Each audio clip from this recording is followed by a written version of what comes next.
समाजवाद क्या होता है, वो आपका समझिए ढेला वाला नमक, समझ में आया। और साम्यवाद क्या हो गया, आपका पैकेट वाला टाटा छाप नमक समझ में आया। तो ये क्या हो जाएगा, साम्यवाद। तो समाजवाद और साम्यवाद में ज़्यादा का अंतर है नहीं। जैसे हल्दी दोनों है, समझ में आया। जो मार्केट से किन कर लाए हैं प्लास्टिक वाला हल्दी जो पूरा पैक है वो भी हल्दी है, और जो घर पे उत्पादन किए हैं वो भी क्या है, हल्दी है। दोनों में कोई अंतर है, दोनों का काम वही है। सब्जी में डालिएगा सब्जी पीला हो जाएगा, शरीर पर लगाइएगा शरीर पीला हो जाएगा शादी ब्याह से पहले देखिए खूब बढ़िया हल्दी का मालिश किया जाता है, क्योंकि पता है कि अभी मुर्गा रेताने वाला है पहले ही से हल्दी मिर्चा पाउडर का खूब बढ़िया से मालिश उलिश कर दिया जाता है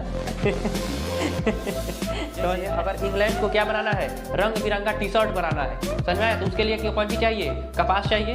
तो कपास का खेती जैसे भारत उपनिवेश है, आएगा भारत में कहेगा सब लोग कपास बोइए, समझ में आया। सब लोग नील का खेती कीजिए, अपने यहाँ नहीं कराएगा, समझ में आया। अब यहाँ से कच्चा सामग्री के रूप में कपास लेगा यानी रुई और नील लेगा, और लेकर कहाँ जाएगा, इंग्लैंड में। और इंग्लैंड में लगाएगा वहाँ पे औद्योगिक, उद्योग मतलब क्या होता है, फैक्ट्री, बड़ा बड़ा फैक्ट्री लगाएगा। और यहीं से मजदूरों पकड़ के ले जाएगा, भारतीय से चल पकड़ के ले जाएगा, और ले जाकर उसी मजदूर में क्या करेगा, मजदूरों को उसी फैक्ट्री में क्या कराएगा, कार्य कराएगा। और उसी कपास से बढ़िया टी शर्ट बना के उसी पर लिख देगा कर्म करो कांड नहीं समझ में आया। हम नहीं सुधरेंगे बुलाती है मगर जाने का नहीं, ऐसे ऐसे क्या कर देगा, लिख देगा, समझ में। और उसी टी शर्ट को लिया कर दोबारा किस में सेल कर देगा, भारत में। देखिए धर्म कुछ नहीं है, समझ में आया। अगर हिंदू का छोटा सा बच्चा को ले जाकर आप मुस्लिम के घर में रख दीजिएगा ना, तो वो वहाँ बड़ा होकर मुस्लिम के लिए लड़ेगा, समझ में आया। और मुस्लिम का छोटा सा बच्चा को लाकर आप हिंदू के घर में रख दीजिएगा, तो बड़ा होकर किसके लिए लड़ेगा, हिंदू के लिए। बड़ा होकर वो अपने आप को क्या बताएगा, हिंदू बताएगा, समझ में आया। तो बताइए ये कैसा धर्म है जो बदल गया, समझ में आया। धर्म कौन नहीं बदलेगा, मानवता का धर्म कभी नहीं बदलेगा।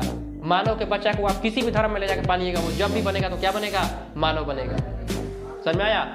तो मेन हम लोग का धर्म क्या है, मानवता का धर्म। कौन सा धर्म है, मानवता का धर्म। अब बताइए कुत्ता के बच्चा को बिल्ली के साथ पोसिएगा तो बिलार बन जाएगा, जब भी बनेगा तो कुत्ता बनेगा, समझ में आया। मुर्गी का जो क्या है, मुर्गी का जो बच्चा है वो मांस के साथ पोसिएगा तो मुर्गी मांस बन जाएगा, मुर्गी बनेगा। इसका मतलब जब वो अपना धर्म नहीं छोड़ रहा है, कुत्ता का बच्चा को आप किसी के साथ पालिएगा तो क्या बनेगा, कुत्ता ही बनेगा। उसी प्रकार मानव के बच्चा को आप कहीं ले जाकर पाल दीजिए, वो क्या बनेगा, मानव ही बनेगा। तो सबसे बड़ा धर्म क्या है, मानवता का धर्म है, जो कभी नहीं बदलता है। जय हिंद। हम लोग पिछला क्लास में क्या पढ़े थे, यूरोप में राष्ट्रवाद। पहला चैप्टर हम लोग का हिस्ट्री का क्या है, यूरोप में राष्ट्रवाद। और दूसरा चैप्टर क्या है, समाजवाद एवं साम्यवाद। क्या है, समाजवाद एवं साम्यवाद। पहला चैप्टर से पूरा पूरा लिंक किसका है, दूसरा चैप्टर का। पहला चैप्टर हम लोग को पढ़ना था कौन सी, राष्ट्रवाद। क्या पढ़ना था, राष्ट्रवाद। राष्ट्रवाद क्या होता है, जो राष्ट्र के बारे में सोचे। तो जो राष्ट्र के बारे में सोचे उसे क्या कहेंगे, राष्ट्रवाद। तो समाजवाद क्या होता है, जो समाज के बारे में सोचे, समझ में आया। तो जो समाज के बारे में सोचेगा उसे हम लोग क्या कहेंगे, समाजवाद। क्या कहेंगे, समाजवाद। और साम्यवाद क्या होता है, दोनों एक ही होते हैं। क्या होते हैं, दोनों ही एक ही होते हैं, समझ में आया। समाजवाद और साम्यवाद में ज़्यादा का अंतर नहीं है, समझ में आया। जैसे आप लोग अपने घर पर हल्दी उपजा रहे हैं, खेती कर रहे हैं, और अपने घर पर क्या उपजा रहे हैं, हल्दी उपजा रहे हैं, और उस हल्दी को पीस कर और क्या डाल रहे हैं, सब्जी में डाल रहे हैं। तो ये हो गया आपका समाजवाद। क्या हो गया, समाजवाद। और साम्यवाद क्या होगा, मार्केट से गए और एकदम पैकेट में पैक एकदम मसाला गोल्डी छाप लेकर चले आए और उसको क्या कहिए, फाड़ कर सब्जी में डाल दिए, उसे क्या कहेंगे, साम्यवाद। यानी समाजवाद थोड़ा सा क्या हो जाएगा, लो कैटेगरी का हो जाएगा। और वहीं अगर साम्यवाद देखा जाएगा तो थोड़ा सा क्या हो जाएगा, हाई कैटेगरी, यानी कि एकदम पूरा पैक्ड, समझ में आया। जैसे पुराना जमाना में देखिएगा लोग ढेला वाला नमक लाते थे वहीं गायों को खिलाया जाता था, वहीं आदमियों खाता था, समझ में आया। और उसमें आयोडीन वगैरह नहीं होता था तो लोगों को घेंगा रोग भी निकल जाता था। घेंगा समझते हैं ना, या गर्दनवा पे खूब बढ़ता है तो ऐसे ही निकल जाएगा, समझ में आया। घेंगा रोग बताएंगे बायोलॉजी में, घेंगा रोग क्यों हो जाता है, पीयूष ग्रंथि इसमें इफेक्ट होता है। तो यहाँ आप देखिएगा, तो समाजवाद क्या होता है, समाजवाद क्या होता है, वो आपका समझिए ढेला वाला नमक, समझ में आया। और साम्यवाद क्या हो गया, आपका पैकेट वाला टाटा छाप नमक समझ में आया। तो ये क्या हो जाएगा, साम्यवाद। तो समाजवाद और साम्यवाद में ज़्यादा का अंतर है नहीं। जैसे हल्दी दोनों है, समझ में आया। जो मार्केट से किन कर लाए हैं प्लास्टिक वाला हल्दी जो पूरा पैक है वो भी हल्दी है, और जो घर पे उत्पादन किए हैं वो भी क्या है, हल्दी है। दोनों में कोई अंतर है, दोनों का काम वही है। सब्जी में डालिएगा सब्जी पीला हो जाएगा, शरीर पर लगाइएगा शरीर पीला हो जाएगा शादी ब्याह से पहले देखिए खूब बढ़िया हल्दी का मालिश किया जाता है, क्योंकि पता है कि अभी मुर्गा रेताने वाला है पहले ही से हल्दी मिर्चा पाउडर वाउडर का खूब बढ़िया से मालिश उलिश कर दिया जाता है समझ में आया चलिए, तो वो क्या होता है, हल्दी वल्दी पोता जाता है। तो कोई दिक्कत है इसमें, समाजवाद और साम्यवाद में कोई दिक्कत है राष्ट्रवाद क्या होता है? राष्ट्र के बारे में सोचना। समाजवाद क्या होता है? समाज के बारे में सोचना। अब समाज के बारे में क्या सोचना? अच्छा सोचना कि बुरा सोचना? अच्छा सोचना। अरे राष्ट्रवाद राष्ट्र के बारे में अच्छा सोचना, तो समाजवाद समाज के बारे में क्या सोचना? अच्छा सोचना। समाज में किसी के साथ कोई भेदभाव ना हो, समाज में किसी प्रकार का कोई बुराई न फैले, समाज में कोई अमीरी गरीबी का भेदभाव न रहे, समाज में कोई छुआछूत का भेदभाव न रहे, कोई जात पात का भेदभाव न रहे। जो इस सब चीज़ के बारे में सोचेगा उसे हम लोग क्या कहेंगे? समाजवाद कहेंगे। कोई वो नेता आएगा तो देखिए कहेगा हम समाजवादी नेता हैं। उत्तर प्रदेश में एक समाजवादी भी है, साइकिल छाप, सुने कि नहीं? अरे समाजवादी पार्टी उत्तर प्रदेश में एक है, साइकिल छाप। तो वो क्या मतलब समाजवाद को आके वो क्या दर्शाना चाहते हैं? मतलब हम समाज के बारे में क्या करते हैं? सोचते हैं, और समाज में ऊंच नीच और अमीरी गरीबी के भावना को हम क्या करना चाहते हैं? मिटाना चाहते हैं। यही ना उद्देश्य हो गया, तभी तो वो अपना नाम क्या रखे होंगे? समाजवादी पार्टी। समझ में आया? तो समाजवाद का मतलब क्या होता है? जो समाज के बारे में सोचे। समझ में आया? पहला क्रांति में था राष्ट्रवाद और फ्रांस की क्रांति, दूसरा क्लास में है समाजवाद और किसका क्रांति पढ़ेंगे? रूस का क्रांति। तो चैप्टर में कोई दिक्कत है?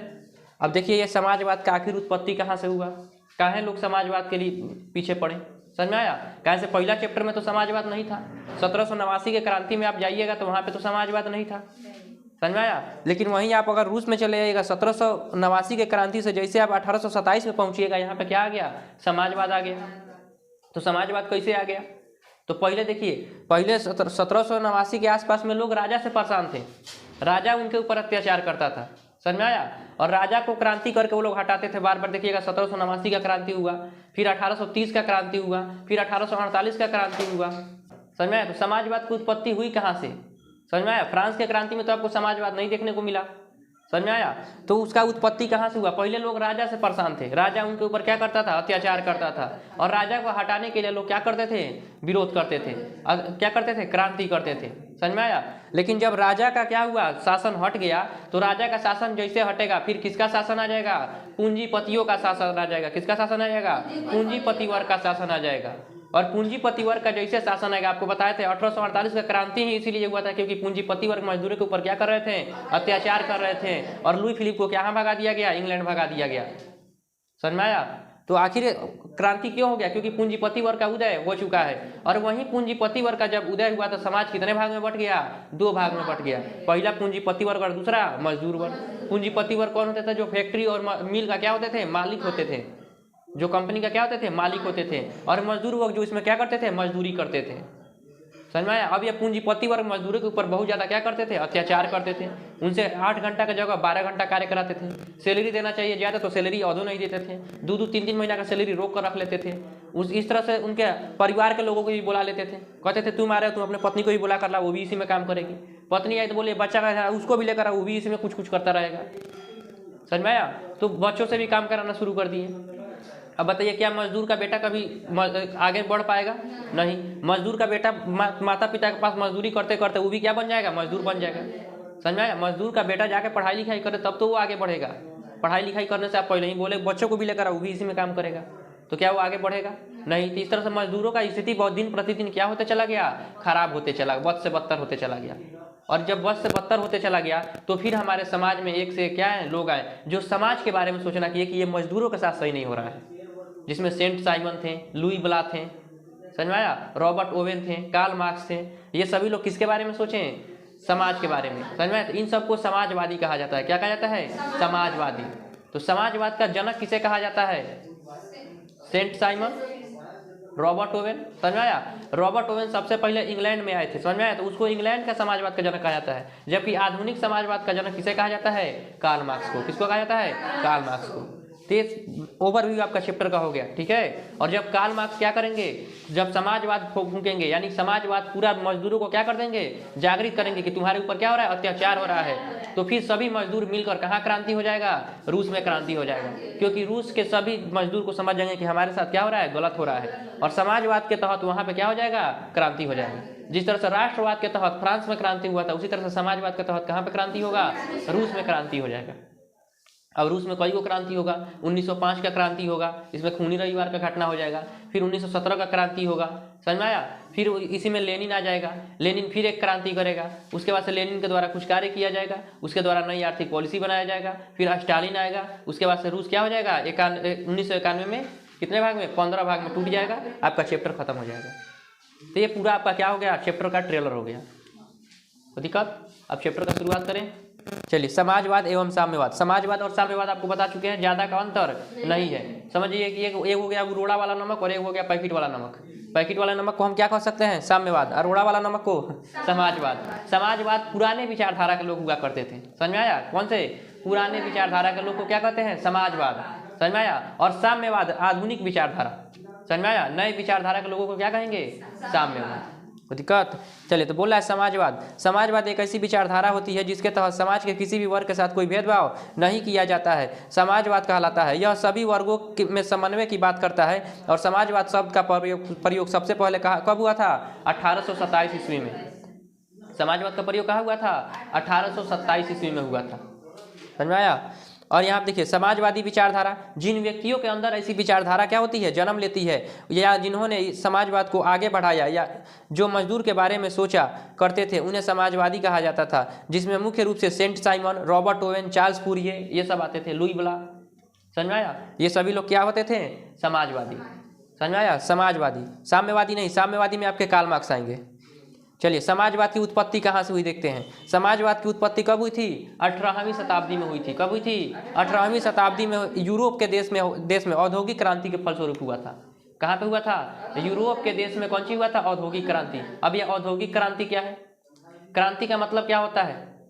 बदलाव। क्रांति का मतलब क्या होता है? बदलाव। जैसे आपके स्कूल में अभी जो क्रांति किया गया है, अभी ये क्रांति नहीं है, अभी इसको हम क्या कहेंगे? आंदोलन कहेंगे, समझ में आया? इसको हम लोग क्या कहेंगे? आंदोलन, समझ में आया? लेकिन अगर यह जो आंदोलन अभी हुआ है, जिसमें सड़क जाम किया गया, जिसमें कहा गया है कि हमारे स्कूल में टीचर नहीं है, समझ में आया? हमारे स्कूल में बढ़िया से पढ़ाई नहीं हो रहा है, इसके लिए जस्ट रोड जाम किया गया, समझ में आया? अगर इस आंदोलन से उनके स्कूल में क्या आ जाता है? शिक्षा व्यवस्था में सुधार आ जाता है, नया नया टीचर आ जाते हैं पढ़ाने के लिए, उनका पढ़ाई का स्तर क्या हो जाता है? स्कूल का बढ़ जाता है। तो फिर वहाँ पे बदलाव हुआ कि नहीं हुआ? हुआ। तो फिर जो ये आंदोलन है, इसका नाम क्या पड़ जाएगा? क्रांति, समझ में आया? और इस क्रांति का जो नेता होगा वो सामने आएगा कि ये मतलब छात्र के द्वारा क्रांति किया गया, जिसके तहत स्कूल में ये क्या हो गया? बदलाव हो गया, समझ में आया? आप लोग के स्कूल में भी ऐसा होता होगा, समझ में आया? टीचर रहते होंगे चाहे नहीं रहते होंगे, पढ़ाई क्या होता होगा? वैसे ही टीचर आते हैं तो पढ़ाते हैं नहीं, समझ में आया? तो आप लोग भी अगर थोड़ा बहुत क्या करते हैं? आंदोलन करते हैं। थोड़ा बहुत क्या, पूरा आंदोलन कीजिए। आंदोलन करने का हमको अधिकार प्राप्त है, समझ में? आप लोग अपने अधिकार को समझिए, समझ में आया? तो बताइए, अगर क्या होता है? पहले तो आंदोलन होता है, आंदोलन के बाद से क्या होता है? अगर बहुत बड़ा बदलाव आ जाए तो उसी बदलाव को हम लोग क्या कहेंगे? क्रांति कहेंगे।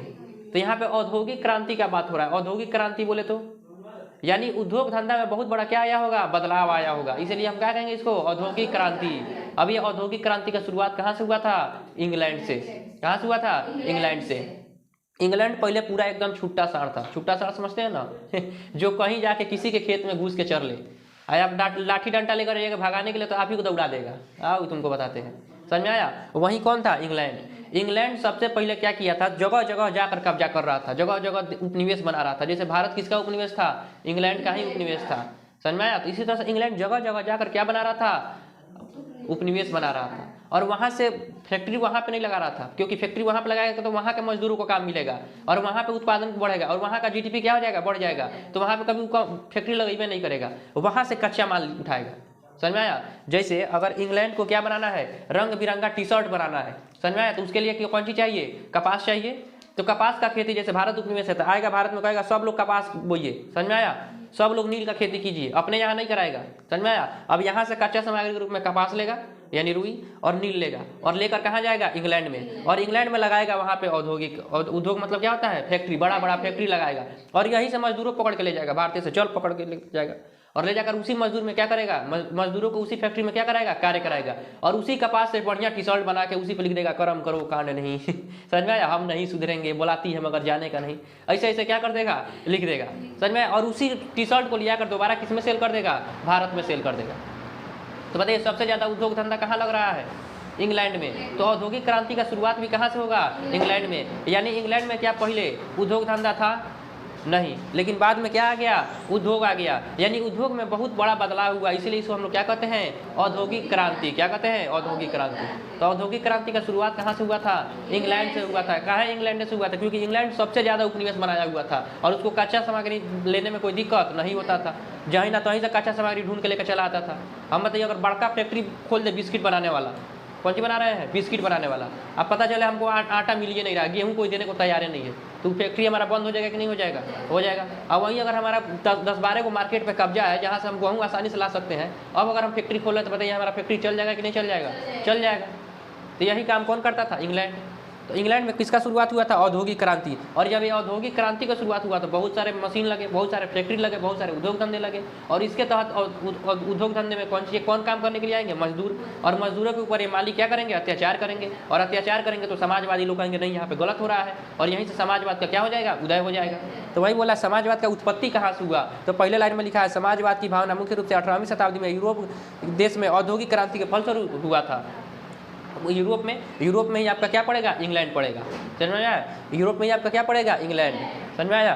यहाँ आप देखिए औद्योगिक क्रांति के समय छोटे छोटे उद्योग धंधों के स्थान पर विशाल बड़े पैमाने पर उद्योग का विकास क्या हो रहा था, यानी छोटा छोटा नहीं बड़का बड़का फैक्ट्री लग रहा था। फलस्वरूप यूरोप के देशों में पूंजीपति तथा मालिकों के क्या हो गया, स्थिति में दिन प्रतिदिन क्या होते जा रहे थे, मजबूत होते जा रहे हैं। वहाँ पे जो पूंजीपति वर्ग थे उनका स्थिति क्या होते जा रहा था, मजबूत होते जा रहा था। जो फैक्ट्री के मालिक थे उनका स्थिति कैसा हो रहा था, मजबूत हो रहा था। पूंजीपतियों द्वारा श्रमिक विरोधी नीतियों के कारण उद्योग में काम करने वाले श्रमिकों का जीवन धीरे धीरे क्या बनते जा रहा था, नर्क बनते जा रहा था। उनकी आर्थिक और सामाजिक स्थिति धीरे धीरे गिरने लगी। श्रमिकों को कोई अधिकार नहीं था कि वो उनका क्रूर शोषण क्या हो रहा था, और उनको किसी प्रकार का कोई अधिकार नहीं था। यानी जो मजदूर के मालिक लोग थे वो श्रमिकों पे क्या करते थे, अत्याचार करते थे। मजदूर वर्ग पूरी तरह से पूंजीपतियों की दया पर क्या था, जीवित था। यानी पूंजीपति चाहेगा तो उसके घर में चूल्हा जलेगा, और नहीं चाहेगा तो उसके घर में चूल्हा भी क्या होगा, नहीं जलेगा। समझ में आया। तो इस तरह से हमारा जो क्या हो गया, समाज है, समाज दो भाग में विभाजित हो गया। पहला हो गया पूंजीपति वर्ग और दूसरा श्रमिक वर्ग। इतना तक में किसी को दिक्कत, हमारा समाज कितने भाग में बट गया, दो भाग में। पहला पूंजीपति और दूसरा श्रमिक। पूंजीपति कौन होते थे, मिल या कंपनी के क्या होते थे, मालिक। और श्रमिक जो वहाँ पे क्या करते थे, कार्य करते थे। क्या श्रमिकों की स्थिति अच्छी है यहाँ पे, नहीं। चलिए इसी में अब हम क्या करते हैं, समाजवाद को पढ़ते हैं। समाजवाद को दो भाग में हम लोग क्या करते हैं, बांटते हैं। पहला वो कहेंगे आरंभिक समाजवाद। क्या कहेंगे, आरंभिक समाजवाद। आरंभिक समाजवाद जो कार्ल मार्क्स के पहले का समाजवाद है उसे हम लोग क्या कहेंगे, आरंभिक समाजवाद। यानी पुराना समाजवाद, वो ढेला वाला नमक समझ में आया, पुराना समाजवाद। समझ में, आरंभिक समाजवाद। तो कार्ल मार्क्स के पहले वाले समाजवाद को क्या कहेंगे, आरंभिक समाजवाद। इन्हें स्वप्नदर्शी समाजवाद भी कहते हैं, क्योंकि ये लोग केवल बस स्वप्न ही देखते थे, रियल में वो करते नहीं थे। समझ में आया। लेकिन आप बताइए, सपना देखिएगा तभी तो पूरा होगा। क्या कभी कोई सोच सकता था कि आदमी हवा में उड़ सकता है, नहीं। लेकिन पहले इसके बारे में सोचा तो गया होगा कि हम कोई ऐसा इंजन बनाएं, कोई ऐसा पंखी वगैरह लगा के इसको उड़ाने का कोशिश करेंगे। तो आखिर ऐसा पहले सपना में सोचा गया होगा, तभी तो उसको रियल में उतारा गया। क्या पहले हवाई जहाज के बारे में कोई सोचा होगा? आज से 200 साल पहले, 300 साल पहले जाइएगा तो क्या कोई हवाई जहाज के बारे में सोचता होगा? नहीं। लेकिन कोई ना कोई तो इसको सोचा जरूर होगा, तभी तो अभी हवाई जहाज उड़ रहा है। तो यानी कि किसी भी कार्य को करने से पहले उसके बारे में क्या पढ़ना पड़ता है, सपना देखना पड़ता है, यानी सोचना पड़ता है। समझ में आया। अभी जापान बहुत बढ़िया स्वप्न देखा है कि हम लोग चांद पे जाएंगे। समझ में आया। एक ऐसा हम लोग यान बनाएंगे जो सीढ़ी जैसा होगा। समझ में आया। और उसको बैठ के सीढ़ी जैसा गोल गोल घूमते घूमते कहाँ पहुँच जाएंगे, चांद पे पहुँच जाएंगे। आप लोग को लग रहा होगा कि ये इम्पॉसिबल है। समझ में आया। तो आप लोगों को तो सन 2000 तक ये भी लग रहा होगा कि 5G का जमाना में इंटरनेट चलाना इम्पॉसिबल है, मोबाइल पे जो मांगे वो आ जाए, वो भी इम्पॉसिबल है। लेकिन आज पॉसिबल हो गया कि नहीं हो गया, हो गया। तो कोई ना कोई सोचा होगा तभी तो आज पॉसिबल हुआ। कोई ना कोई ये सोचा होगा कि हम रूम में बैठे बैठे जो चाहे वो कर सकते हैं, जिसको चाहे उसको फोन करके बुला सकते हैं, जिससे मर्जी उससे वीडियो कॉल पे बात कर सकते हैं। तो कोई ना कोई ये सोचा होगा तभी तो आज वो रियल में सामने आया है। अगर कोई सोचा ही नहीं रहता तो क्या ये सामने आया रहता, नहीं। वही होते थे आरंभिक समाजवाद। ये लोग सोचने का कार्य किए। अगर ये लोग सोचने का कार्य नहीं किए रहते तो ये साम्यवाद भी नहीं आया रहता। समाजवाद के बाद से क्या आया, साम्यवाद, वैज्ञानिक समाजवाद इसको कहा जाता है। तो अगर आरंभिक समाजवाद नहीं आया रहता तो क्या ये समाजवाद आया रहता, नहीं। तो ये लोग सोचने का, इसलिए इनको स्वप्नदर्शी समाजवाद कहते हैं। इसी को यूटोपियन समाजवाद कहा जाता है। क्या कहा जाता है, यूटोपियन समाजवाद। तो ये क्वेश्चन पूछता है यूटोपियन समाजवाद क्या किसे कहते हैं, तो कहिएगा आरंभिक समाजवाद को ही क्या कहते हैं, यूटोपियन समाजवाद कहते हैं। ये स्वप्नदर्शी समाजवाद होते हैं, ये केवल सोचने का कार्य किए थे। जिसमें मुख्य रूप से कौन आते थे, सेंट साइमन। समझ में, सबसे प्रथम यूटोपियन समाजवादी में सेंट साइमन थे। कौन थे, सेंट साइमन। समझ में आया। जिनका यह कहना था कि प्रत्येक व्यक्ति को उनके क्षमता के अनुसार क्या मिले, कार्य मिले, और उनके कार्य के अनुसार उनको क्या मिले, वेतन मिले, सैलरी मिले। ये किसका कहना था, सेंट साइमन का। कोई दिक्कत है इसमें, यानी इनका कहना क्या था कि जितना उनका योग्यता है, यानी कि अगर कोई पढ़ लिख के इंजीनियर है तो उसको इंजीनियर वाला काम दीजिए, और कोई अनपढ़ है तो उसे बोरा ढोवाइए। समझ में आया? लेकिन यहाँ पे मजदूरों के ऊपर अजीब अजीब अत्याचार हो रहे थे। जो पढ़ा लिखा है उससे भी बोरा ढोवा रहा है, और जो नहीं पढ़ा लिखा है वो भी क्या कर रहा है, बोरा ढो रहा है। तो एक को तो उसके योग्यता अनुसार कार्य मिल गया, लेकिन क्या दूसरा जो पढ़ा लिखा है क्या उसको योग्यता अनुसार कार्य मिला? नहीं। जब योग्यता अनुसार कार्य नहीं मिलेगा तो क्या उसको काम करने में मन लगेगा? नहीं। और क्या उसको उतना सैलरी मिलेगा जितना उसको चाहिए? नहीं। तो इनका यह कहना था। कोई दिक्कत है? तो सेंट साइमन क्या थे? यूटोपियन समाजवादी। कैसे थे? यूटोपियन समाजवादी। अब फैक्ट्री के मजदूरों पे कैसे कैसे काम क्या होता था, अत्याचार होता था। पहला, मजदूरों को मजदूरी क्या मिलता था? कम मिलता था। दूसरा, समय से बहुत समय से मतलब ज़्यादा घंटे तक क्या होते थे, काम लेते थे। 8 घंटा की जगह पे 18 घंटा काम लेते थे। समझ में आया? उनकी काम करने के लिए स्थिति बिल्कुल भी अच्छी नहीं थी। जहाँ पे देखिए महिला अपने बच्चे को क्या करिए, पीठ पे बांध कर और यहाँ पे पत्थर तोड़ रही है। समझ में आया? क्या ये बच्चा अभी धूप सहने के काबिल है? नहीं। क्या यहाँ पे स्थिति बढ़िया है इसका? नहीं। यहाँ पे देखिए जब बच्चा बड़ा हो गया तो उस बच्चे से भी कार्य कराया जा रहा है फैक्ट्री में। आओ तुम लोग अपने बच्चों के साथ भी आओ और उन लोगों को भी क्या करो, कार्य पर लगाओ। समझ में आया? यहाँ पे देखिए ईटा ढो रही है। समझ में आया? क्या यहाँ पे स्थिति अच्छा है? नहीं। समझ में आया? तो इस तरह से मजदूरों के ऊपर क्या किया जाता था, शोषण किया जा रहा था। मजदूर तो मजदूर, उनके बच्चों के साथ भी क्या किया जा रहा था, शोषण किया जा रहा था। समझ में आया? तो इसमें कौन आ गए? इंग्लैंड में आ गए रॉबर्ट ओवेन। कौन आए?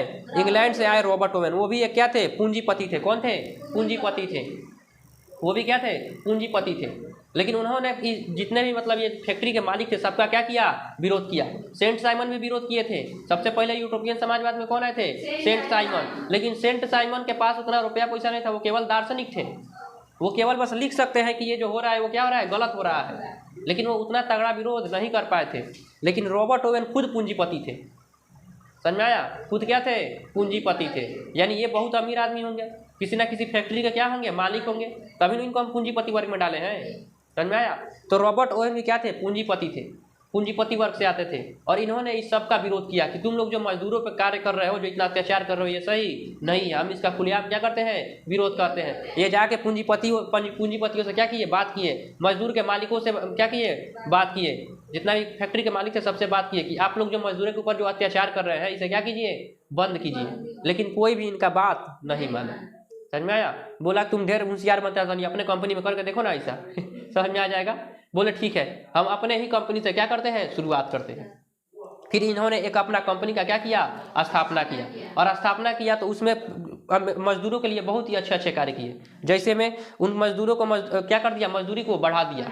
मजदूरों को मजदूरी को क्या कर दिया, बढ़ा दिया। काम करने का जो घंटा था उसे घटा दिया। उनके बच्चों को क्या करने के लिए, पढ़ने के लिए स्कूल खोलवा दिया। समझे? रहने खाने इलाज का व्यवस्था करवा दिया। क्या मजदूरों को इससे अच्छा कोई मिल सकता है? नहीं। मजदूर बोले वाह बहुत बढ़िया, फैक्ट्री हो तो इनके जैसा। समझ में आया? तो इन्हें अपने फैक्ट्री का नाम नहीं था, मजदूर नहीं, इनके फैक्ट्री का नाम रख दिया आदर्श फैक्ट्री। यानी कि जितने भी यहाँ पे फैक्ट्री हैं उनको इस फैक्ट्री के आदर्शों पर चलने की आवश्यकता है। आदर्श मतलब समझते हैं ना, जैसे नहीं बोलते हैं आप किसके आदर्शों पर चलना चाहते हैं।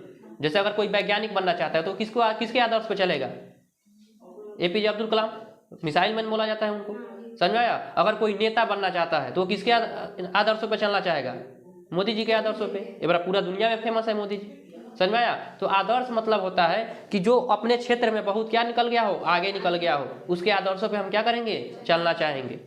तो इनके फैक्ट्री का नाम क्या रख दिया गया, आदर्श फैक्ट्री। क्या आदर्श फैक्ट्री अपने कंपनी का नाम रखे थे? नहीं। मजदूरों ने ही इतने अच्छा उनके मजदूरों के साथ व्यवहार हुआ कि वो इस फैक्ट्री का नाम क्या रख दिए, आदर्श फैक्ट्री रख दिए।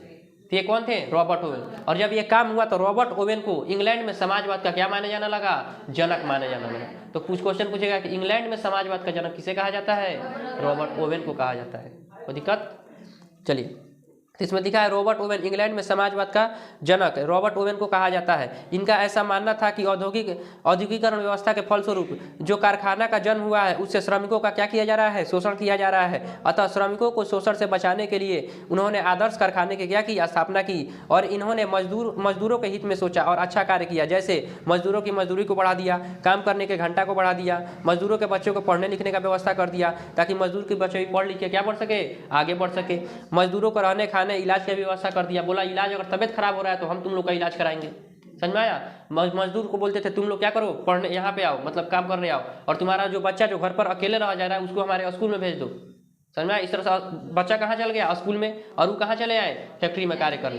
क्या उनका बच्चा बिगड़ेगा? नहीं। क्या उनका बच्चा आगे बढ़ेगा कि नहीं बढ़ेगा? बहुत आगे बढ़ेगा। कोई दिक्कत? तो ये कौन किए? Robert Owen. और रॉबर्ट ओवेन का क्या हो गया? पूरा वाहवाही हो गया। कोई दिक्कत? उसके बाद से आते हैं कौन? Karl Marx. कौन आएंगे? Karl Marx. अब देखिए, अभी जब तक हम लोग जो पढ़ रहे थे वो था समाजवाद। क्या था? समाजवाद। इसी समाजवाद को हम लोग स्वप्नदर्शी या यूटोपियन समाजवाद कहते हैं, जिसमें आप लोग कौन आए थे? अभी सेंट साइमन आए थे, रॉबर्ट ओवेन आए थे, ठीक है। अभी लुई ब्ला आएंगे, चार्ल्स फूरिये आएंगे। चलिए, उसके बाद हो जाएगा साम्यवाद। कौन आ जाएगा? साम्यवाद। साम्यवाद क्या हो जाएगा? साम्यवाद भी एक ऐसी विचारधारा है जिसमें समाज में रहने वाले किसी प्रकार के लोगों के साथ भेदभाव न हो। समझ में आया? लेकिन ये एक अलग, मतलब थोड़ा सा ये क्या कहलाता है? इसको हम लोग क्या कहेंगे? साम्यवाद कहेंगे। समाजवाद और साम्यवाद लगभग कैसा रहता है? सेम रहता है। आपको एग्जाम्पल भी देके बता चुके हैं। यह मजदूरी के साथ हो रहे अत्याचार को क्या करना चाहते थे? मिटाना चाहते थे। इसका जनक किसे माना जाता है? कार्ल मार्क्स को। किसको? कार्ल मार्क्स और फ्रेडरिक एंगल्स को। समझ में आया? पूरा दुनिया जो था समाजवाद समाजवाद समाजवाद रट रहा था। समझ में आया? उसके बाद से कौन है? कार्ल मार्क्स है। कौन है? Karl Marx. कार्ल मार्क्स ने दिमाग लगाया बोला कि अगर सभी लोग क्या रट रहे हैं? समाजवाद। हम जाके कहें समाजवाद तो लोग कहेंगे ये पुरनके बतिया तो यो रट रहा है, हम फेम से नहीं हो पाएंगे। समझ में आया? जैसे मोदी जी 2014 में आए थे। 2014 में आए तो चुनाव कैसे जीते? अच्छे दिन आएंगे, अच्छे दिन आएंगे, और अच्छे दिन आएंगे कहते कहते क्या हो गए? चुनाव जीत गए। समझ में आया? 14 के बाद से फिर 19 में चुनाव हुआ, तो क्या 19 के चुनाव में भी वही भाषण मारे थे, अच्छे दिन आएंगे, कोई वोटे नहीं डालता। समझ में आया? कहते अच्छे दिन आए थे। 14 में भी तो यही बोले थे अच्छे दिन आए थे। किसका अच्छा दिन आया बताइए तो हमको पहले समझ में आया? तो क्या 19 में ये भाषण दिए? नहीं, 19 में भाषण को क्या कर दिए? चेंज कर दिए। क्यों चेंज कर दिए? क्योंकि उनको पता था अगर फिर हम वही बतिया बोलेंगे तो लोगों को समझ में आ जाएगा कि उल्लू बना रहे हैं। समझ में आया? सबको टोपी पहनाने वाला है, जनता को भी टोपी पहना रहे हैं चले यहाँ देखिए, तो वो क्या बोले? मैं भी चौकीदार हूँ। क्या बोले? मैं भी चौकीदार हूँ। यानी चौकीदार क्या करता है? देश का रखवाली करता है। समझ में आया? चौकीदार किसका क्या करता है? रखवाली करता है। तो वो बोले मैं देश का चौकीदार हूँ, मैं देश का क्या करता हूँ? रखवाली करता हूँ। समझ में आया? तो वो मैं भी चौकीदार हूँ ये वाला डायलॉग बोलकर क्या हो गए? जीत गए। अभी 24 में चुनाव आने वाला है, अगर 24 में भी यही बोल दे कि मैं भी चौकीदार हूँ तो क्या कोई वोट डालेगा? अच्छा, यही बोल दे कि अच्छे दिन आएंगे तो क्या कोई वोट डालेगा? नहीं। फिर वहाँ पे देखिएगा कुछ दूसरा नारा जरूर आएगा, कोई ना कोई एक नारा आ ही जाएगा जो सभी लोगों के दिल में छा जाएगा। हाँ, मैं भी चौकीदार हूँ, मैं भी चौकीदार हूँ। इसी टाइप का कुछ एक्स्ट्रा आ जाएगा 24 तक। समझ में आया? उसी प्रकार कौन आए? Karl Marx. जब कार्ल मार्क्स आए तो सभी तरफ समाजवाद समाजवाद था। ये बोले अगर हम भी समाजवाद बोल देते तो लोग हमको वैल्यू नहीं देंगे। तो ये बोले साम्यवाद। क्या बोले? साम्यवाद। लोग आके पूछे साम्यवाद क्या होता है जी? अतः कुछ नहीं, बस वैसा ही समाजवाद की तरह ये भी होता है। इसमें भी लोगों के साथ क्या करना है? भेदभाव नहीं करना है, वर्गहीन समाज का स्थापना करना है। ना मजदूर रहेंगे, ना क्या रहेंगे? मालिक रहेंगे। सभी तरह जगह एक ही जैसा क्या रहेंगे? आदमी। मतलब किसी प्रकार का कोई भेदभाव समाज में क्या होगा? नहीं होगा। छुआछूत क्या होगा? नहीं होगा। जात पात का व्यवस्था क्या रहेगा? नहीं रहेगा। इसको क्या बोला गया? साम्यवाद। तो समाजवाद की तरह ही क्या होता है? साम्यवाद भी होता है। बशर्ते साम्यवाद को कौन लेकर आए थे? Karl Marx. और उसके फ्रेंड थे, फ्रेंड का नाम था फ्रेडरिक एंगल्स। क्या नाम था? Frederick angles. फ्रेंड से याद रखिए, फ्रेंड से हो जाएगा फ्रेडरिक एंगल्स। क्या हो जाएगा? Friedrich Engels. तो ये क्या करते थे? ये इनका कहना था कि अधिकार और क्या होता चाहिए? अधिकार और कर्तव्य में सामंजस्य स्थापित होना चाहिए। क्या होना चाहिए? अधिकार और कर्तव्य में सामंजस्य स्थापित होना चाहिए। न्याय से कोई भी वंचित नहीं रहेगा और मानवता ही एकमात्र क्या होगी? जाति होगी। समझ में आया? यानी अधिकार और कर्तव्य में क्या होना चाहिए? सामंजस्य स्थापित होना चाहिए। जिसको जिसका जितना अधिकार है उतना ही उसका क्या है? कर्तव्य भी बनता है। समझ में आया? जैसे टीचर का क्या अधिकार है? पढ़ाना। तो अधिकार के साथ उसका कर्तव्य भी है पढ़ाना। ऐसा नहीं है कि उसको अधिकार दिया गया तभी वो पढ़ाएगा। जैसे पुलिस का अधिकार है कि गलत आदमी को पकड़कर क्या डाल देगा? जेल में डाल देगा। लेकिन फिर भी अगर उसके आंख के सामने गलत हो रहा है तो ये उसका कर्तव्य भी तो बनता है कि गलत आदमी जो है उसको पकड़ कर कहाँ डाला जाए? जेल में। तो दोनों में सामंजस्य होना चाहिए कि नहीं होना चाहिए? होना चाहिए। तो यही बोले थे कि अधिकार और कर्तव्य दोनों में क्या रहना चाहिए? सामंजस्य होना चाहिए। ऐसा ना हो कि अधिकार मिला है तो कर्तव्य नहीं है, कर्तव्य तो अधिकार, दोनों आपके साथ एक साथ मिलता है। अगर आपको कोई पावर दे रहा है तो आपका वहाँ पे ड्यूटी भी बन जाता है कि हम उसके साथ कैसे क्या करेंगे? प्रयोग करेंगे। दिक्कत। तो अधिकार और कर्तव्य में क्या होना चाहिए? सामंजस्य स्थापित होना चाहिए। और वो बोले थे कि कोई भी आदमी न्याय से क्या होना चाहिए? वंचित नहीं होना चाहिए। और मानवता ही एकमात्र क्या होना चाहिए? जाति होना चाहिए। दूसरा कोई जाति धर्म नहीं आता है। रियल में देखिए धर्म कुछ नहीं है। समझ में आया? अगर हिंदू का छोटा सा बच्चा को ले जाकर आप मुस्लिम के घर में रख दीजिएगा ना तो वो अब बड़ा होकर मुस्लिम के लिए लड़ेगा। समझ में आया? और मुस्लिम का छोटा सा बच्चा को लाकर आप हिंदू के घर में रख दीजिएगा तो बड़ा होकर किसके लिए लड़ेगा? हिंदू के लिए। बड़ा होकर वो अपने आप को क्या बताएगा? हिंदू बताएगा। समझ में आया? तो बताइए ये कैसा धर्म है जी जो बदल गया? समझ में आया? धर्म कौन नहीं बदलेगा? मानवता का धर्म कभी नहीं बदलेगा। मानव के बच्चा को आप किसी भी धर्म में ले जाकर पालिएगा, वो जब भी बनेगा तो क्या बनेगा? मानव बनेगा। समझ में आया? तो मेन हम लोग का धर्म क्या है? मानवता का धर्म। कौन सा धर्म है? मानवता का धर्म। अब बताइए, कुत्ता के बच्चा को बिल्ली के साथ पोसिएगा तो क्या वो बिलार बन जाएगा? जब भी बनेगा तो कुत्ता बनेगा। समझ में आया? मुर्गी का जो क्या है, मुर्गी का जो बच्चा है वो मांस के साथ पोसिएगा तो क्या वो मुर्गी बाज बन जाएगा? मुर्गी ये बनेगा। इसका मतलब जब वो अपना धर्म नहीं छोड़ रहा है, कुत्ता का बच्चा को आप किसी के साथ पालिएगा तो वो क्या बनेगा? कुत्ता ही बनेगा। उसी प्रकार मानव के बच्चा को आप कहीं ले जाकर पाल दीजिए, वो क्या बनेगा? मानव ही बनेगा। तो सबसे बड़ा धर्म क्या है? मानवता का धर्म है, जो कभी नहीं बदलता है। समझ में आया? बाकी ये सब धर्म तो आपका जब मर्जी तब बदल जाएगा। समझ में आया? छोटा बच्चा को ले जाकर आप किसी और के यहाँ दे दीजिए, वो अपना उसका धर्म अपनाएगा, कोई दिक्कत? तो धर्म क्या है? धारण करने का चीज है। समझ में आया? लोग धर्म का मतलब क्या होता है? धर्म जैसे नहीं कहते हैं धर्म संकट में फंस जाना। क्या होता है धर्म संकट? जैसे अगर आप कहीं निकल रहे हैं, आप भी तेजी में कि हमको कहीं पे जाना है, तब तक मम्मी बोली बेटा एक गिलास पानी दे देना, और पिताजी बोल रहे हैं बेटा मेरा मोबाइल लेते आना। अब वहाँ पे आप धर्म संकट में फंस गए। पहले किसका काम करें, मम्मी का कि पापा का? वो होता है आपका धर्म। वहाँ पे आपका धर्म वो होता है धर्म संकट। इना कि हम हिंदू हैं कि मुस्लिम हैं कि सिख है ईसाई है, कुछ नहीं है। आप सबसे पहले मानव है। तो वहीं बोले कार्ल मार्क्स की एक ही मानवता क्या होना चाहिए? एक ही जाति होना चाहिए जिसका नाम क्या है? मानवता। समझ में आया? तो छुआछूत के भावना को क्या करना चाहते थे? मिटाना चाहते थे। तो दिक्कत अब यहाँ थे कार्ल मार्क्स। कौन आए हैं? Karl Marx. क्या नारा था? दुनिया भर के मजदूरों एकजुट हो जाओ। क्या हो जाओ? एकजुट हो जाओ। तुम्हारे पास खोने के लिए कुछ भी नहीं है सिवाय तुम्हारे जंजीरों के। कौन बोले थे? Karl Marx. समझ में आया?